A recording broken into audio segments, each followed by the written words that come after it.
কলকাতায় আর জি কর হাসপাতালে ঘটে যাওয়া নারকীয় ঘটনার প্রতিবাদে বিভিন্ন স্তরের মানুষের পাশাপাশি আজ রাস্তায় নেমেছে করিমপুর 2 ব্লকের সাদিপুর হাই স্কুল।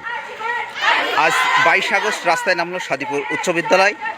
ছাত্রছাত্রী, শিক্ষক শিক্ষিকা ছাড়াও বিভিন্ন সমাজের বিভিন্ন মানুষজন অপরাধের বিচার চেয়ে চিকিৎসক তথা নারী সমাজের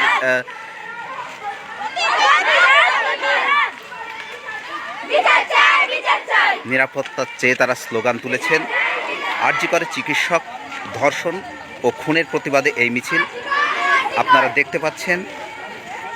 পায়ে পায়ে এগিয়ে চলেছে এই মিছিল। এই ছাত্রছাত্রী ও শিক্ষকদের একটাই দাবি, জাস্টিস ফর আর জি কর।